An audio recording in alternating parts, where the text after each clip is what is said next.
So in Websites V2, we have this idea of sections and components. Can you explain what they are? Yeah, so the section is kind of like a container in which you put one or more different component in. So a section always has the option to be one column or two columns.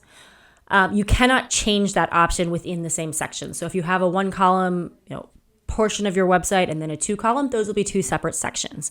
You can, though, add multiple components within a section. So if you look here at this two column section that exists, there's a place for you to add a component on the left and then a component on the right. So the way that this works is that there are settings. You can see the little gear bars for both your components and your section. So you just always want to keep in mind that if you use the gear for the section, that's going to be applied to the entire section.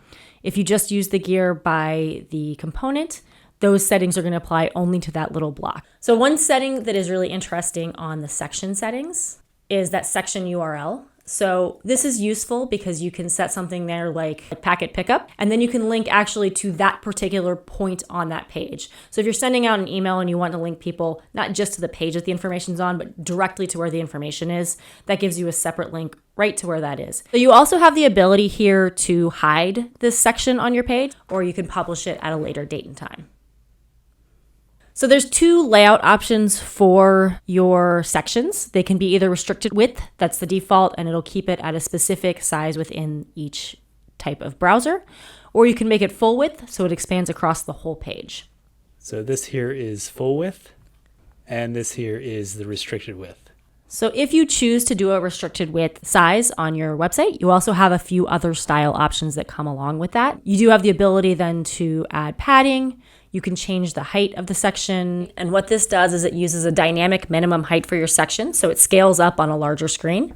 And that's really useful if you have a section that has minimal or no content. It makes sure that you have a good visually pleasing display across all devices, especially if you have like images with no text below them or that kind of thing. The other options you have are to round the corners or to add a border. So these are just some style options that you have to kind of customize your website and give it a really professional look all the way across your pages. The last thing I'll note on kind of style is that many of these options also exist on the component settings. So depending on the type of content you have as your component, you may also have options here to change the padding, the section height, the rounded corners, and a border. And this, it is worth noting, this applies only to that component. So it's the difference between having rounded edges around the section or rounded edges around just that one component within there. So what are your component options? I'll start this by saying we will have more components in the future. So this is kind of, what components exist today.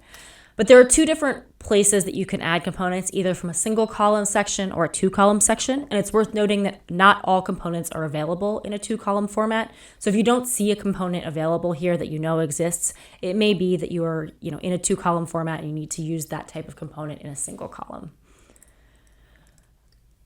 So I'm not going to go through every column on here. I'm just going to call out a few that I think are really useful. Obviously, there's regular content type elements like a text, an image, or there's action buttons that you can use to get people to do what you want. One of my favorite components on here is cards, and those allow you to combine images and text in really cool, unique ways that kind of lay out across your screen. So these will add up to 4 different items across your screen. A couple of other ones that I really like here, the Strava map is a really neat new component that allows you to take a Strava route and plug it into your website. With that, when people come to your website, they can look at your course map just as a regular map. They can also use a bunch of different interactive little features on it to see like a flyover of the course, to see the elevation profile, to get a little bit more information about your course right on your website. So the last component I'm just going to mention is the sponsors list. So if you're using the sponsor platform in RunSignup to add your sponsors, this makes it really easy for you to just quickly pull in those logos that you've already uploaded and display your sponsors right on your website in a quick, easy way. What's nice about this compared to our legacy websites is it means you can add sponsors to basically any page on the website, not only to specific ones.